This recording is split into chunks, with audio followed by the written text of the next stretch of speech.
అయితే నాగాశ్విన్ గారితో కూడా మీరు ఒక ఎక్స్పీరియన్స్ అని పెట్టి ఫస్ట్ ఎక్స్పీరియన్స్ అని పెట్టారు కదా, ఏం నాగాశ్విన్ గారితో సార్?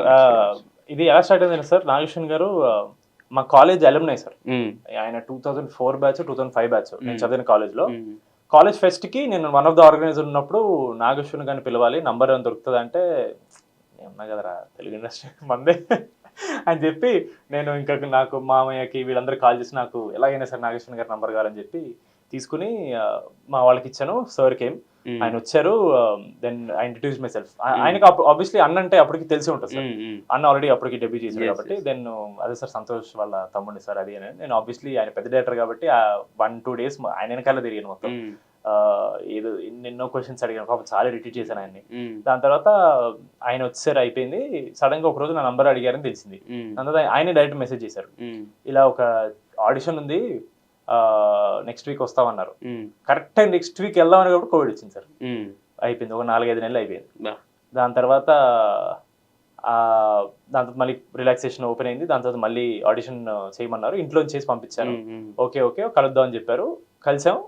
మళ్ళీ ఇంకో వేవ్ వచ్చింది అంటున్నారు. అప్పుడు ఆ వేవ్ రాలేదు కానీ మా ఇంకో అబ్బాయి ఎవరైతే చేశారో అందులో ఆ అబ్బాయికి వచ్చింది కోవిడ్. మళ్ళీ వెంటనే ఇలా మార్చి నుంచి అది సెప్టెంబర్కి వెళ్ళింది సార్. సో అప్పుడు తెలిసింది సార్ పెట్టకథలు అని దే ఆర్ డూయింగ్ ఆంథాలజీ చేస్తున్నారు, అందులో చిన్న రోల్ ఉందని చెప్పి ఆయనే పిలిచి ఆయనే ఆడిషన్ చేపించి తీసుకున్నారు సార్. అంటే there was no need for ఆయన నాగేశ్వర్ లాంటి పర్సన్, ఆయనకు అసలు ఏం అవసరం ఉంది, ఇలా ఒక కాలేజీలో ఎవరు అబ్బాయి కలిసారు, అబ్బాయి జస్ట్ నేచర్ సార్. ఆయన అంటే ఆయన నేచర్. బట్ అంటే మీరు అంత స్పెషల్ గా అనిపించింది నాకు ఎప్పుడన్నా చెప్పారా ఆయన? అంటే మనం అడగం కానీ బట్ నాకు చాలా సిగ్గు సార్ అసలు, నేను ఇలాంటివన్నీ అడగను సార్. నాకు ఫస్ట్ ఆఫ్ ఆల్ నా గురించి వినడం చాలా ఆక్వర్డ్ అనిపిస్తుంది సార్. ఆక్వర్డ్ అనిపిస్తుంది అంటే ఆక్వర్డ్ అనిపిస్తుంది, మన గురించి మనం వెళ్ళి నా గురించి మీరు చెప్పండి అంటే ఆక్వర్డ్ అనిపిస్తుంది. బట్ ఒకనొక టైంలో ఆయన ఓపెన్ అయితే మనకు వినడానికి బాగుంటుంది. అవును సార్, ఆయన అలా ఏం చెప్పారు సార్, అసలు ఏం చెప్పారు. ఆ రోల్ కి గడ్డం ఒకటి పెంచుకొని చెప్పారు సార్, అంతే. You have a serious look, గడ్డంతో బాగుంటది అని చెప్పారు అంతే సార్. అంటే ఇప్పుడు ప్రభాస్ మ్యాడ్ రిలీజ్ అయిన తర్వాత సో స్వీట్ సార్, అంటే ర్యాండమ్లీ మెసేజ్ చేశారు sir, hearing really good things, very happy for you అని పెట్టారు. Very sweet. అంటే ఇప్పుడు ఒక కల్కి లాంటి సినిమాలో ఒక ప్రభాస్ గారిని డైరెక్ట్ చేసిన వ్యక్తి, దానికి ముందు ఒక మహానటి లాంటి ఒక క్లాసికల్, దానికి ముందు నాని గారిని ఇలాంటి డైరెక్ట్ చేసిన వ్యక్తికి ఆడిషన్ ఇస్తున్నప్పుడు ఎలా అనిపించింది? అంటే అప్పటికి ఎన్ని రాలేదు కానీ బట్ అప్పుడు ఇది వచ్చింది కదా, ఎవడ సుబ్రహ్మణ్యం మహానటి వచ్చేసింది కదా. లక్కీగా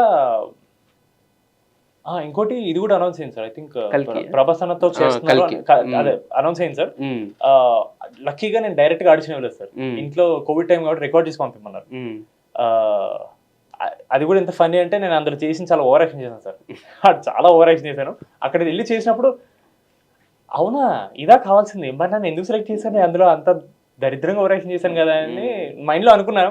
ఆయన అడగలేకపోయాను, అడుగుదాం అనుకున్నాను. సార్ అసలు ఎందుకు తీసుకున్నారు సార్ నన్ను, మీరు అక్కడ చేస్తుంది ఒకటి ఇక్కడ చేసింది ఒకటి, ఎందుకు సార్ నన్ను తీసుకున్నారు అడుగుదాం అనుకున్నా. బట్ ఎందుకులే, అదే మీరు మిమ్మల్ని మీరు చూసుకోలేకపోతున్నారు కానీ మీలో ఉన్న ఆర్టిస్ట్ మిగతా వాళ్ళు గుర్తిస్తున్నారు. మనకు కావాల్సింది కూడా అదే కదా. అదే సార్, అదే కావాలి.